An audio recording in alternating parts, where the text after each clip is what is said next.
In today's NBA, it seems like everyone is always talking about the big three. And for the most part, like we know who they are. But let's talk about some of the teams in the East and the West that have some of the best backcourts. And I just can't even start with any other team than the Boston Celtics. You think? Yeah, Jason and Jalen. I mean, is there a better backcourt in the Eastern Conference? I don't consider Jason the backcourt. You think about Marcus Smart. Yeah, yeah, Mhm. yeah. I looked at that, but I don't consider Jalen maybe, but not Jason. I put Jason as part of the front court. So maybe that's why I didn't even think about them in that manner. Yeah, okay. But do you see it different? That's interesting. Yeah, the way Jason, I mean, he controls the ball a lot. He Yeah. shoots the ball a lot. For me, he's a backcourt player and positionless basketball in today's Yeah. NBA anyway. So, Yep. Okay. Okay. I wouldn't have thought about Boston, but if you put it in that perspective, I can see that. I mean, the Jays is killing it. So, and yes. both of them together, you don't know what you're gonna get from the Boston Celtics when they both are dominating the game. So, I can see that. I didn't go with Boston because I didn't consider Jason Tatum to be part of the backcourt. However, I did go with the Cavs. I'm sorry, the Cavs. Of Donovan course. Mitchell and Darius Garland. That insertion of Donovan Mitchell to the Cavs roster has been phenomenal. You know, and if I think about Darius Garland was already balling anyway last season, to now have this partner in the backcourt of Donovan Mitchell help with the success of the Cleveland Cavaliers is absolutely amazing. I mean, if you think about it, Garland's offense is already exceptional. I just like it. I like his impact that he has on the game. And the way he gets to the rim is just as it may not be as explosive as your West counterpart in John Morant, but doggone it, Darius Garland may just get you 50. He just may get you 50. And what I like about the Donovan Mitchell insertion into that roster is the fact that Donovan Mitchell comes with playoff experience. Now, can you imagine his impact overall? And for me, the potential of its impact long term. I see that Darius Garland and Donovan Mitchell can carry this throughout the rest of the season. It just doesn't seem like it's a fluke to me. It's one of them things that and the chemistry that they both possess, you can see it. It's obvious. And if you watch any of the clips when after the game and how they, come together, it is so phenomenal to watch. And I just think that overall that backcourt has helped propel the Cavs to their standing right now in the East. And so yeah, I have them as the top, for me, one of the best backcourts in the East. Yes, I have the Cavs on my list as well, and I cannot recap it or say it any better than you have. But it's so nice to see Donovan like really happy and joyous and playing Yeah. really good basketball on a really good team that has the potential to go deep into the playoffs. And you mentioned Donovan's playoff experience. Absolutely. The Utah Jazz, when he was with them, were always, in the top seedings. The problem Yes. was getting over the hump. But this Yeah. year, with his supporting cast, I think the Cavs can do it. Yeah, and then I know that the Cavs went on a 5 game losing streak at earlier in the season, but they've recovered and since now they've won 8 straight games. I just think that even if they lose games, I still have hope because I know that they can come together and figure out how to win games. It's not one of them. It's just great to watch. So yeah, the Cavs, Donovan Mitchell, and Darius Garland.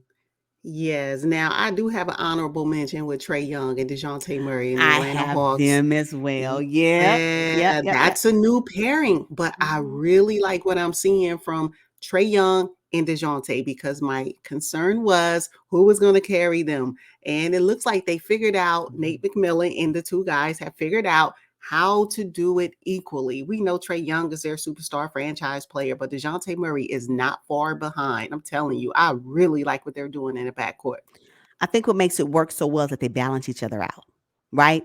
DeJounte Murray is great mid range, great defensive player. Like he's gonna give Yes. you defense. Where for Trey Young, when defense is in place, he kind of lacks that. So DeJounte Murray kind of they're like where one is probably not the best, the other one fills in the gaps, right? And so I think that's one of the reasons why they work so well. And then I think they want to make it work. So that also, Mhm. they've both accepted their roles.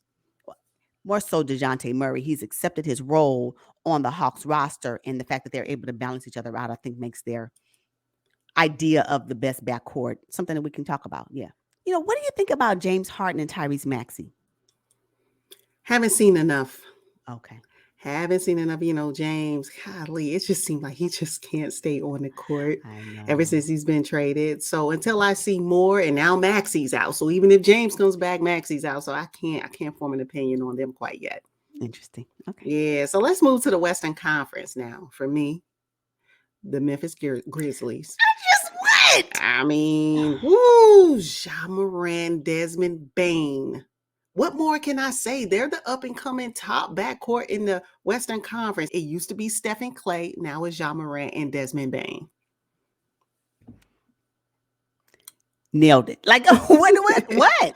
If you've watched any of their games, if you've watched basketball, you already know that that's what it is for the West. Yes. I'm sorry. I know.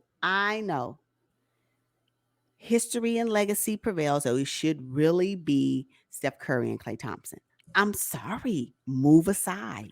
Yes. At this stage of the season, step aside because it really is Ja Morant and Desmond Bane. And like DeJounte Murray and Trae Young, it's like they balance each other out, because Desmond Bane is 3-D. He's going to give you that. Where Ja Morant, great as he is at the rim, knows how to slash, knows how to do, finagle his way in, opens up where people almost like they part the Red Sea when he comes because they already know he's going to posterize them, right? Exactly. They already know it, and they don't want to be on that poster, so they try to contest in some instances, but for the most part, I see that they say, okay, go on, John, do you, boo. I mean, so I just think that that pairing works, and then if you think about it, Ja Morant gave Desmond Bane his most improved award last season. So that chemistry is what I mean. And then it was amazing. And then I also like the way Ja Morant talks about Desmond Bane, because Desmond Bane don't get as much airplay discussion, with Ja Morant always being at the forefront of that, which is fine. I don't think Desmond Bane has a problem with it because he knows what his impact and his value is to the team. So, I think that backcourt is so Ja Morant is explosive, but that Desmond Bane as his partner, woo, nice to watch. And it's successful because they're top 3 in the West. Excuse me. Yep, absolutely. Now, I do have an honorable mention backcourt, and it's going to come from the Dallas Mavericks and Luka Doncic. He is a backcourt. Like, all by himself. He is the backcourt. Like, so although backcourt usually denotes 2 players, for the Dallas Mavericks, you just need 1. And it's going to be Luka. The way he's playing, oh my goodness. I mean, I don't know what else to say about Luka Doncic at this point of the season. Can he keep it up though? Can he get the Mavs deep in the playoffs? Can he and the Mavs make it to the Western Conference Finals? Because that's where they need to be. Actually, 1-2 round ain't enough. You need to be in the Western Conference Finals. Mm-hmm. But we talk about 2 people. Backcourt, solo, Luka Doncic. Luka and Doncic. Right, those are 2, Luka and Doncic. Yeah, exactly. Yeah. Like, you, Luka, and whoever else is with him at the time. Like, should we be talking about Chris Paul and Devin Booker? I mean, they've been at the top of the Western Conference for a couple of seasons now, but they just never show up recently when we're talking about backcourts. And I think we probably would be talking about them if Chris Paul wasn't almost 40 years old. The age gap between Devin and CP3, it kind of prohibits that talk, I think. Okay.